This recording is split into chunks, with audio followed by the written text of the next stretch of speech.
Lexi says, my 8-year-old has had 2 concussions and now we are pursuing a PANDAS PANS diagnosis. Regardless of the diagnosis, we are seeing many symptoms showing neurological dysfunction. Pretty much everyone and everything I'm reading is saying to go on an anti-inflammatory diet, cut out all sugar in caps, and use fish oil to lessen all the inflammation. The one doctor says in his book, it must be fish oil and no other animal oil like emu, because only fish can penetrate the blood-brain barrier. I've been a close follower of metabolic health for several years now, and I feel really confused. Any advice? If not going off sugar, what can I do diet-wise to help the obvious brain inflammation? What can I do instead of fish oil? This is the common narrative for helping children with neurological differences, or I think maybe dysfunction, and it saddens me. So I don't know if you want to jump in on that one, Jay, and start us off with how to actually manage cognitive dysfunction or neurologic dysfunction after a brain injury. Yeah, I think we'll definitely talk about that. Maybe we'll even just start with this idea of the anti-inflammatory diet, right? This is something that, and we won't go too far down this path, but something that's talked about a lot. And we have the typical cut out sugar, often cut out dairy. In this case, we're talking about also adding lots of fish oil and omega-3s. And we've talked a lot about sugar and carbohydrates, so I won't go too far down the path of why they're not inherently inflammatory. And instead, I would say largely the opposite, right? Carbohydrates, including sources of sugar like fruits and honey and maple syrup, and even some granulated sugar, are incredibly beneficial and anti-inflammatory when we're using them well and in decent amounts and a balanced diet, all of the caveats, of course, that we've made historically. And so I don't think it's a good characterization of an anti-inflammatory diet. An anti-inflammatory diet would include carbohydrates, including good quality sugar sources. And on the omega-3 side, it's a side that we would want to be really careful, especially when we're talking about brain health, and especially when we're talking about injury and states with high amounts of inflammation, damage, and oxidative stress. Because that's when, there's that kind of reactive state is always going on in any cell and any tissue, because there's a lot of, we're very active metabolically. We have a high body temperature. So there's always potential for damage and whatnot. But if you are in a highly oxidatively damaging state, we want to be even more careful. And we talked about this in a number of different episodes talking about the omega-3s, but the omega-3s are more susceptible to damage and oxidation, lipid peroxidation, than any other fat that exists that we can consume. And we want to be really careful about that. We don't want to be having high amounts of damaged, oxidized omega-3s in our brain. That's something that we see in various degenerative states when we're talking like Alzheimer's and Parkinson's and all sorts of other issues, situations where you have damage in the brain, you see damaged omega-3s, and providing more omega-3s to a state like that is, I would say, dangerous, I guess. It's just adding something really flammable to a fire. A fire that is already there in this case, let alone a case where there's lots of sparks to begin with. But yeah, so I think we've talked about this a lot. We've talked through studies showing that the omega-3 consumption causes lipid peroxidation just through the digestion. Even just when they're sitting on the shelves, typically there's already peroxidation that's gone on, happens in our digestive systems. And then once it's absorbed, it happens as well. Like we see increased levels of peroxidation as a result of the consumption of the omega-3s.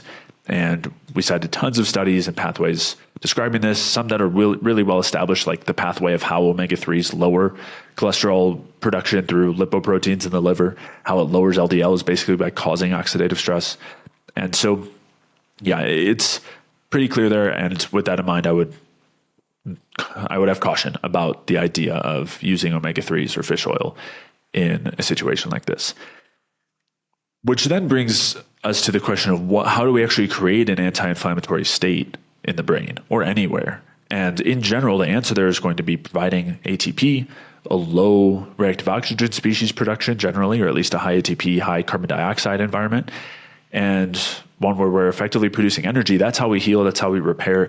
That's how we keep inflammation down. Inflammation is basically just a signal that is saying there is damage here, and we need to activate our backup repair systems to try to resolve the damage that's going on, to try to resolve the energy deficiency that's existing. That energy deficiency can occur due to an impact, due to injury, or due to a metabolic issue, or any number of other things. And so what we want to do is maximize the metabolic state, which would involve avoiding things like the omega-3s and making sure to consume good sugar sources. And there is a number of supplements that we could use and other interventions that we can use that would help with metabolism in general and specifically in the brain. And so those would be ones that I'd want to focus on.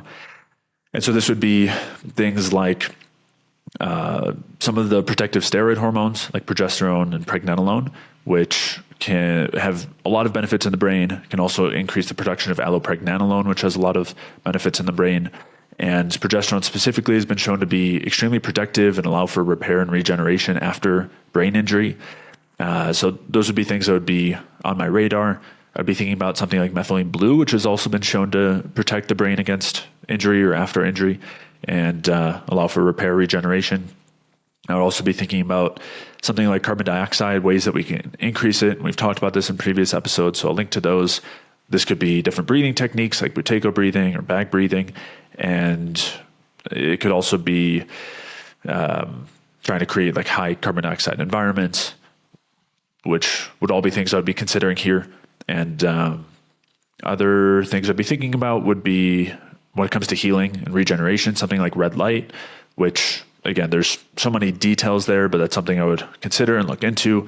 And then there's also, when it comes to our metabolism and effectively producing energy, the B vitamins are incredibly important. So I'd be considering a number of different B vitamins, but more specifically, there's a form of vitamin B1 that more effectively crosses the blood-brain barrier. And that's called L-thiamine. And so that's one I'd be considering as well.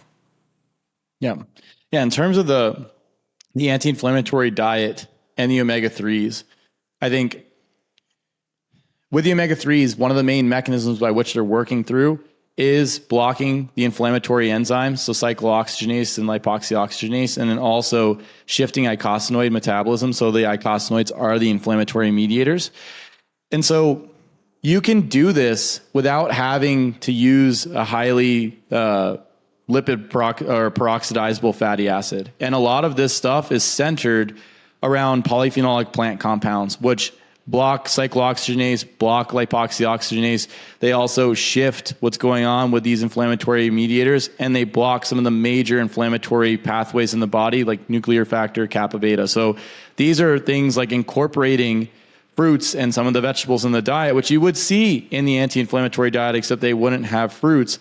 But I think the fruit is extremely important, and the sugars, as you mentioned, because the number one, the fruits have very potent and important plant compounds, and the sugars are important in providing energy substrate for the brain to produce that ATP. And when you have a brain injury, what winds up happening is when you damage that tissue, you get these areas of swelling in the brain. And it's like the water in that area becomes unstructured because the damage, because the metabolic metabolism has been impaired. And so fixing that, providing the carbohydrate, providing lowering the inflammatory state with some of the polyphenolic plant compounds, and also providing the vitamins and minerals so those things can work effectively like thiamine, so that you can use the carbohydrates in the mitochondria, particularly the fat-soluble thiamine. These things are extremely helpful in this point in time. And then, so that the focus on my end would be shift towards, have the carbohydrates, have the fruits, have some of the juices, especially for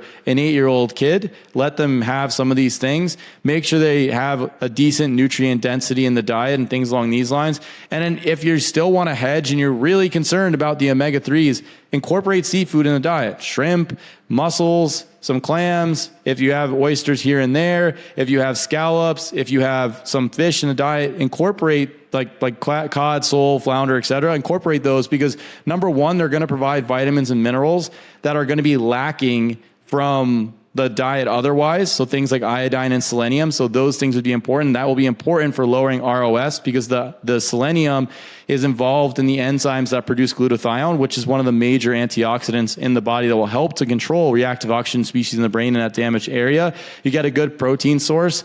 And then you also, whether or not the omega-3s from the fish are super beneficial, them being rancid, like super rancid and peroxidized, is probably going to be less of a concern than like taking fish oil caps, which is very likely to be already rancid, even though the digestive process may adjust and create some rancidity or lipid peroxidation for the omega-3s. So I would still, regardless of the stance, I would always hedge with seafood over the omega-3s that you're purchasing on the shelf because of the peroxidizability and because the fish itself has benefits that I think are beyond what's going on with the omega-3s. So I would incorporate the seafood in the diet.